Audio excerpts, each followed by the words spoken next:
മസ്തകത്തിൽ മുറിവേറ്റ നിലയിൽ അതിരപ്പള്ളിയിൽ കണ്ടെത്തിയ ആനയ്ക്ക് മയക്കുവെടി വെച്ചിരിക്കുന്നു. തുടർന്ന് ചികിത്സ നൽകിക്കൊണ്ടിരിക്കുകയാണ്. അരുൺ സഖറിയ അടക്കമുള്ള സംഘമാണ് ചികിത്സ നൽകുന്നത്. ആനയ്ക്ക് ഒറ്റത്തവണ കൊണ്ട് ചികിത്സിച്ചാൽ ഭേദമാകുന്ന തരത്തിലാണ് ആന ഉള്ളത് എന്ന് കഴിഞ്ഞ ദിവസം തന്നെ ഡോക്ടർ മാധ്യമങ്ങളോട് പങ്കുവച്ചിരുന്നു. വളരെ ബുദ്ധിമുട്ടി 3-ാം ദിവസമാണ് ഇപ്പോൾ ആനയെ കണ്ടെത്താനും മയക്കുവെടി വയ്ക്കാനും കഴിഞ്ഞത്. ശ്യാംപ്രസാദ് ഉത്തമനും ഗോകുൽ VS വിവരങ്ങളുമായി ചേരുന്നുണ്ട്.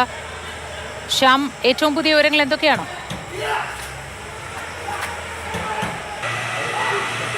നിലവിലിപ്പോൾ ഈ ആനയെ ചികിത്സിക്കാനുള്ള നടപടിക്രമങ്ങളാണ് ഇപ്പോൾ നടത്തിക്കൊണ്ടിരിക്കുന്നതെന്നാണ് അറിയാൻ കഴിഞ്ഞിട്ടുള്ളത്. മറ്റ് വിവരങ്ങളൊന്നും തന്നെ കൂടുതലായിട്ട് പുറത്തു വന്നിട്ടില്ല. കാരണം ആനയുടെ ചികിത്സ അവിടെ പുരോഗമിക്കുകയാണ്. കാരണം അങ്ങോട്ടേക്ക് മറ്റാളുകൾക്കൊന്നും പ്രവേശനം അനുമതി നൽകിയിട്ടുമില്ല. ഈ പറയുന്ന ഈ പ്ലാന്റേഷൻ്റെ ഭാഗത്തായിട്ടാണ് ഈ ആനയെ മയക്കുവെടി വെക്കാൻ കഴിഞ്ഞത്. ഈ കൂട്ടത്തിൽ നിന്ന് തെറ്റിച്ച് ഈ ആനയെ ഏകദേശം ഒരു 400 മീറ്ററോളം ദൂരെ മാറ്റി അവിടെ വെച്ചാണ് ഈ മയക്കുവെടി നൽകുന്നത്. ഈ മയക്കുവെടി വെച്ച ശേഷം ഡോക്ടർമാരുടെ സംഘം കൊണ്ടുവരാൻ ഇവർ ദൗത്യ സംഘം എങ്ങനെയാണ് അവർക്ക് കഴിഞ്ഞത്? അതിന്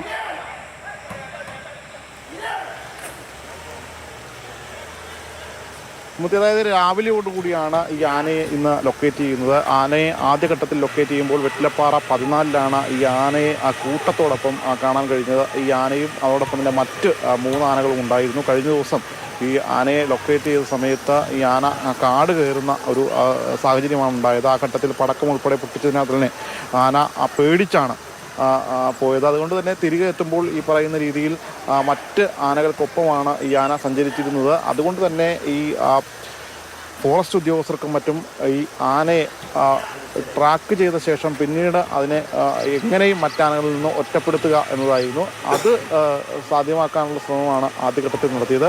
ആ ഘട്ടത്തിലാണ് ഈ വെറ്റിലപ്പാറ 14-ൽ ഈ 4 ആനകളും ഒരുമിച്ച് എത്തിയത്. അതിനുശേഷം ഇവിടെ നിന്ന് ഈ ചാലക്കുടി പുഴ തിരികെ മുറിച്ച് കടന്ന് ആ കാണുന്ന ആ പ്രദേശത്തേക്ക്, ആ കാണുന്ന കാട്ടിലേക്ക് കടക്കുകയാണ് ഉണ്ടായത്.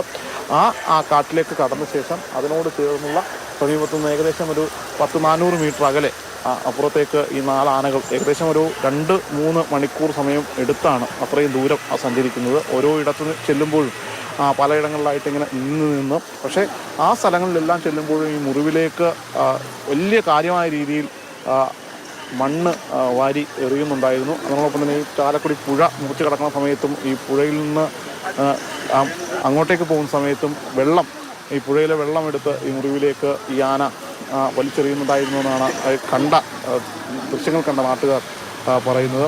എന്തായാലും നിലവിൽ അവിടെ നിന്ന് ആ കാടിനവിടെ നിന്ന് വെച്ചാണ് പിന്നീട് ഈ ആനയെ ഒറ്റപ്പെടുത്താനുള്ള ആ ഒരു ശ്രമം